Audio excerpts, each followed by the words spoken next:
The X9 Pro, a convenient and affordable plug-and-play HDMI game stick. It contains a massive library of retro games, but does it have enough power to play them all?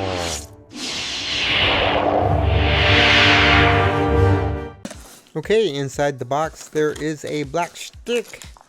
On one side it's got a cool retro design, and on the other some ventilation action going on.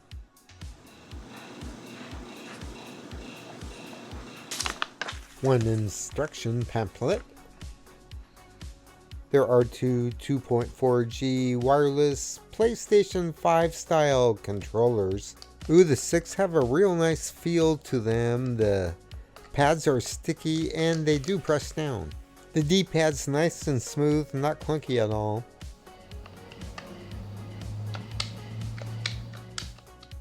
The buttons feel good. Let's take a look at the shoulder buttons.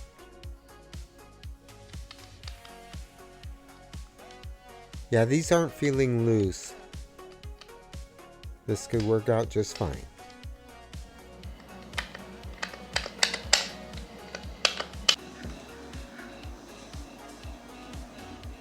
Each controller requires two AA batteries.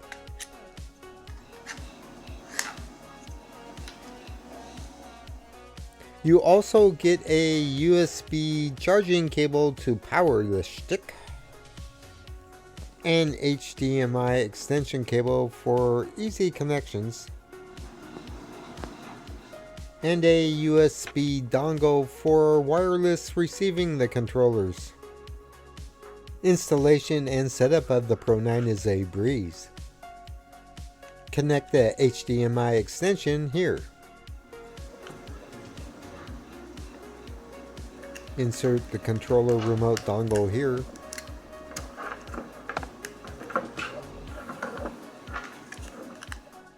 And insert the small end of the USB power cord on the side here. Plug the other end into a USB charging port or standard charging block. Never use a fast charging high voltage power block with these units.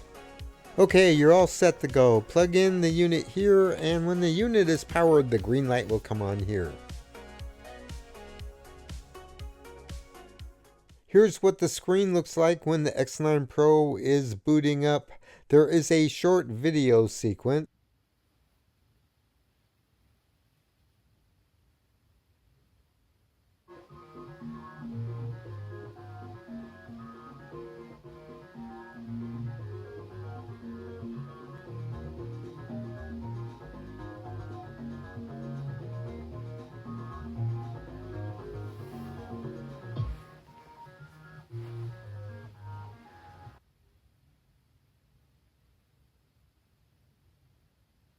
And here's the main screen. Hit the mode button on your controller and the red indicator light will come on. Tap the start button and the main menu comes up. Here we have Emulex settings, information, unlock UI mode, and quit. Under information, there's some great stuff here. You can see the temperature of the chip, that the chip is an Amlogic S905X3. To unlock UI mode, you must enter the code. The code is BBAB, so to press buttons B twice, A once, and then B. And now with the UI mode unlocked, there is so much more you can do with the settings. I don't want to go through all the settings right now, but I just wanted to show you quickly everything that's available. The select button pulls up the quick access menu.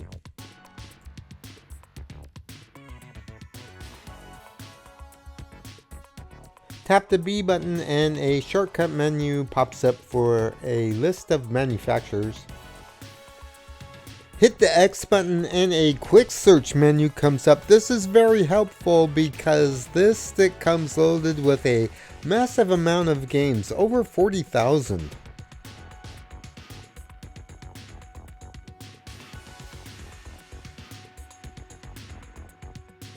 There is also a wide selection of retro emulators to choose from.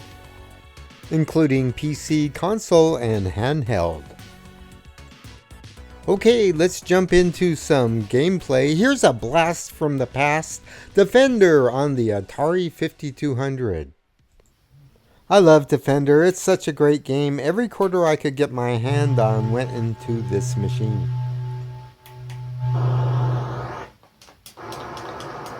The object of the game is to protect the little humans on the ground from the aliens.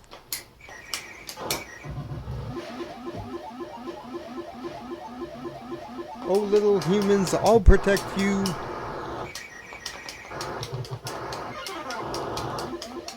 That blew up real good.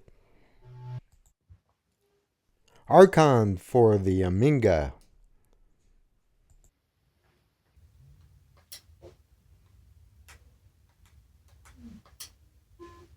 This is such a fun little PC game. Does anybody remember this? It plays like chess, but when your player lands on an opponent's square, it turns into a battlefield.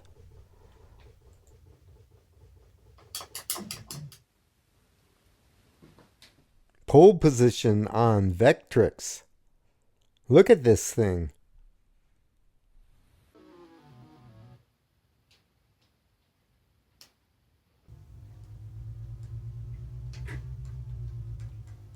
Does this seem fun to you, or is it just weird? It was very cool playing it on a large screen. I enjoyed it.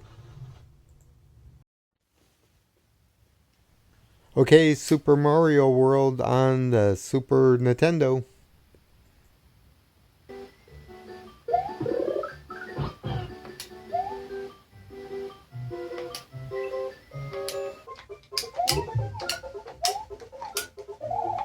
The color's a little off, but the game is running smoothly. The sound is nice.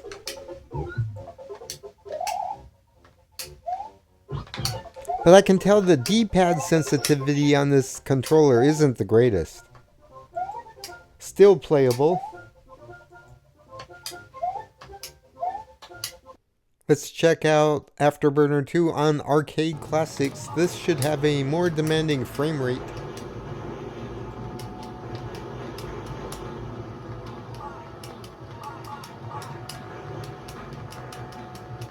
Yeah, this is great. Totally enjoyable.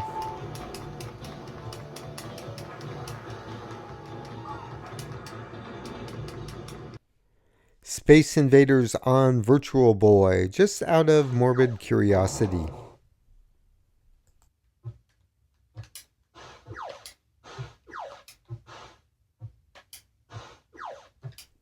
I don't know why, but I'm really enjoying this.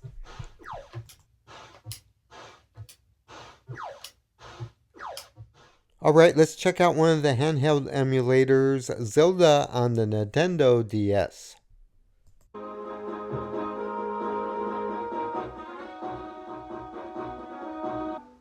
This was a handheld system that supported dual split-screen play. I found that playing it on the big screen was kind of fun, and you can switch screen displays.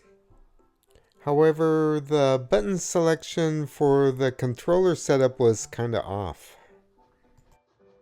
Space Harrier on Sega 32X.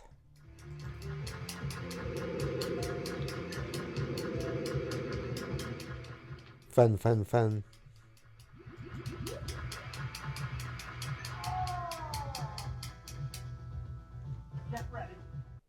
Okay, now let's take a look at the higher tier consoles and see if this shtick can handle it.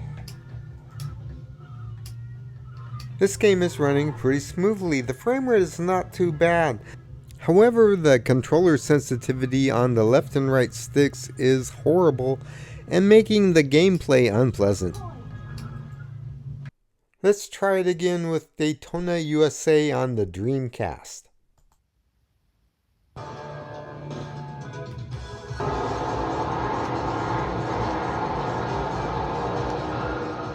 Yes, it's not too great. It's about the same, barely playable.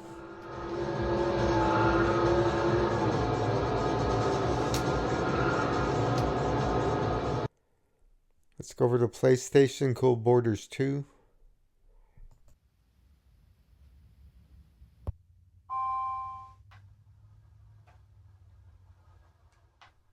Yeah, it's kind of fun. Playable.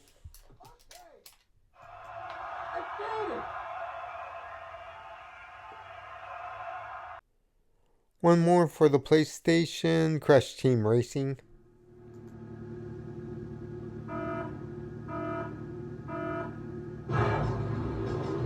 Yes, the PlayStation 1 games seem to be running smoothly. The color is great.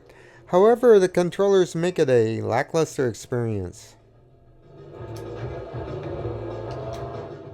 And now the acid test, Tekken 6 on the PSP.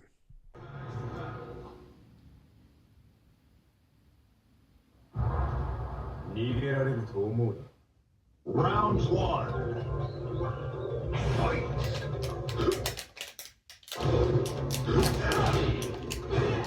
It's not a horrible experience, but you can hear and see how choppy it is.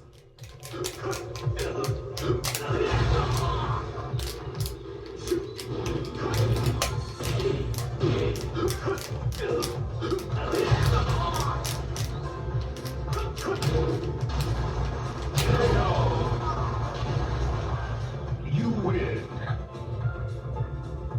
God of War for the PSP.